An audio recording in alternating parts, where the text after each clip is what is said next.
Bienvenue à tous dans cet épisode de La Lettre Pro, le podcast IA. Je suis Brulatour, le rédacteur en chef de La Lettre Pro de la radio. Aujourd'hui, nous allons explorer les dernières nouvelles de l'industrie de la radio et du podcast. Voici les titres du jour.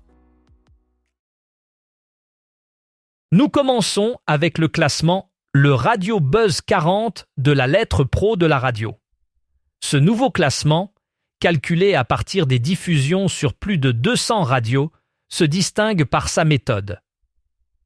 Contrairement au classement traditionnel, il ne prend pas en compte l'audience des radios. Ici, chaque programmateur a une voix, ce qui met en avant l'humain plutôt que les algorithmes. Ce partenariat avec La Lettre Pro de la radio offre une perspective unique sur la musique diffusée. Vous y trouverez la meilleure entrée, la meilleure progression et bien sûr la plus grosse gamelle de la semaine. Une initiative qui souligne l'importance de l'originalité et du choix humain dans la programmation musicale. France Musique revient en direct de la folle journée de Nantes du 30 janvier au 1er février 2026 avec un dispositif exceptionnel de 25 heures d'antenne. Pendant 3 jours, 9 producteurs et productrices de la chaîne se relayeront pour animer des concerts, des émissions et des reportages au cœur de la Cité des Congrès. Le public est invité à assister aux enregistrements dans le studio France Musique et à participer aux échanges prévus sur place. Parmi les temps forts, on retrouvera des concerts en direct, une tribune des critiques de disques et une série de portraits musicaux. Les équipes proposeront également des programmes tels que Musique Matin, Stars du classique et France Musique est à vous, diffusés en public. Les concerts incluront des performances du Quatuor Hanson, de Voss et 8 et du National des Pays de la Loire sous la direction de Sacha Goetzel, ainsi que des artistes solos comme Sophia Liu. Ce dispositif vise à confirmer l'ancrage de France Musique dans les grands rendez-vous classiques, en interaction avec le public. Radio France a dévoilé son plan ambitieux pour renforcer sa position dominante dans le paysage numérique d'ici 2025. En misant sur une stratégie digitale audacieuse, l'entreprise prévoit d'accroître sa présence en ligne à travers une multitude de plateformes. Cela inclut le développement de podcasts, l'extension de ses contenus sur les enceintes connectées et l'amélioration de ses applications mobiles. Radio France entend également intensifier son interaction avec les auditeurs via les réseaux sociaux en se concentrant sur une expérience utilisateur personnalisée et engageante. Ce plan vise à répondre aux nouvelles habitudes des consommateurs qui privilégient de plus en plus les formats numériques pour consommer des contenus audio. Avec cette initiative, Radio France espère non seulement consolider sa base actuelle d'auditeurs, mais aussi attirer un public plus jeune et plus diversifié, tout en restant à la pointe de l'innovation technologique dans le secteur radiophonique. En 2026, l'audio digital est prêt à jouer un rôle significatif dans les plans médias. Avec l'évolution rapide des technologies numériques et l'augmentation de la consommation de contenus audio, les annonceurs commencent à reconnaître l'importance de l'audio digital dans leur stratégie de communication. Les podcasts, les plateformes de streaming musical et les enceintes connectées sont devenus des canaux incontournables pour atteindre des audiences ciblées de manière efficace. Les experts prévoient que l'audio digital représentera une part croissante des budgets publicitaires grâce à sa capacité à offrir des formats publicitaires innovants et personnalisés. Les marques pourront ainsi toucher un public plus jeune et plus connecté en s'adaptant aux nouvelles habitudes de consommation. Ce changement s'accompagne d'une demande accrue pour des solutions technologiques avancées, permettant de mesurer l'impact des campagnes audio avec précision. En investissant dans l'audio digital, les annonceurs espèrent maximiser leur retour sur investissement tout en renforçant leur présence sur le marché numérique.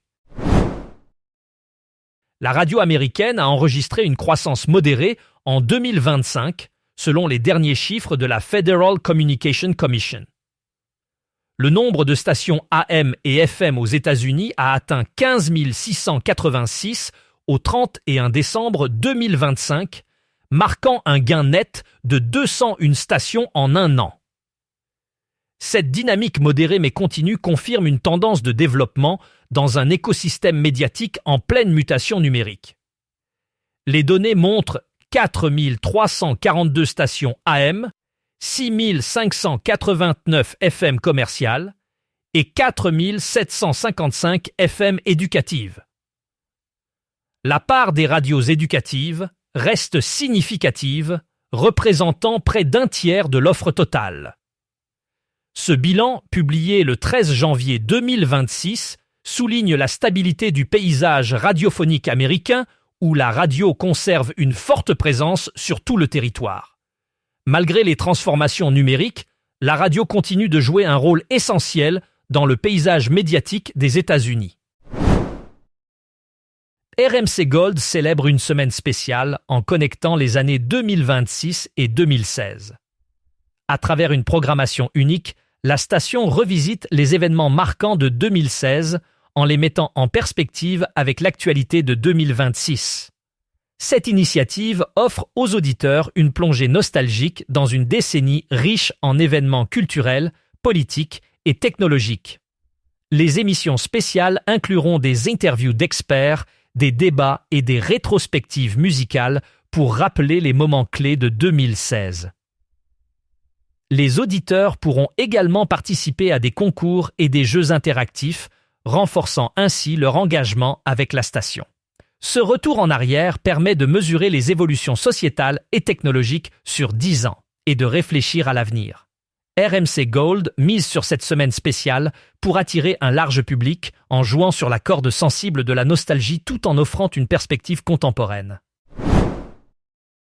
Pourquoi le son est-il un levier publicitaire majeur ? Selon une étude comparative portant sur 13 517 publicités, la radio se révèle aussi efficace que la télévision pour certaines catégories de produits visuels. Par exemple, 95% des messages radio pour les soins de la peau et 85% pour les produits capillaires ont été jugés aussi performants que ceux diffusés à la télévision. Ce succès s'explique par la capacité du son à capter l'attention et à susciter des émotions, ce qui renforce la mémorisation des messages publicitaires. La radio offre un environnement moins saturé que d'autres médias, permettant aux annonceurs de se démarquer plus facilement. De plus, l'audio permet une personnalisation et une proximité avec l'auditeur, ce qui favorise l'engagement. Enfin, avec l'essor des plateformes de streaming et des podcasts, le son devient un vecteur clé pour atteindre des audiences ciblées et connectées, consolidant ainsi son rôle central dans les stratégies publicitaires. Les 3 et 4 février 2026, le Paris Radio Show se tiendra à la Bellevilloise, accueillant plus de 4000 visiteurs pour 2 journées dédiées aux professionnels de la radio et de l'audio digital. Cette édition, placée sous le thème Audio Action, mettra en avant les innovations sonores et les acteurs qui dynamisent le secteur. L'événement, gratuit pour les créateurs de contenu, proposera des conférences, des ateliers et des rencontres avec 80 exposants et 100 intervenants répartis sur 6 espaces thématiques. Parmi les moments forts, la convention des Indés Radio, des discussions sur l'intelligence artificielle et la diversification des revenus, ainsi que des panels sur la radio et le podcast. 12 podcasts seront enregistrés en direct et le networking sera central grâce à la Meeting Zone. Une remise de 22 awards, un espace coup de cœur exposant et une nocturne avec un showcase VIP SACEM compléteront le programme de cet événement incontournable. Bruxelles a récemment été sommée de garantir l'accès à la radio dans les véhicules, une question cruciale pour l'avenir de la radiodiffusion. Les constructeurs automobiles européens ont commencé à retirer les récepteurs radio des nouveaux modèles, une tendance qui pourrait priver des millions d'automobilistes de l'accès à la radio. Cette décision a provoqué une onde de choc dans l'industrie. car la radio reste un média clé pour l'information et le divertissement en déplacement. Des associations de radiodiffusion et des groupes de défense des consommateurs ont interpellé la Commission européenne, exigeant que des mesures soient prises pour protéger cet accès. Ils soulignent que la radio joue un rôle essentiel dans la sécurité publique, notamment pour la diffusion d'alertes d'urgence. La Commission a promis d'examiner la situation et de discuter des solutions possibles pour garantir que la radio reste accessible à tous les conducteurs. Pour en savoir plus sur cette actualité et bien d'autres, rendez-vous sur le site lalettre.pro et abonnez-vous à notre newsletter quotidienne.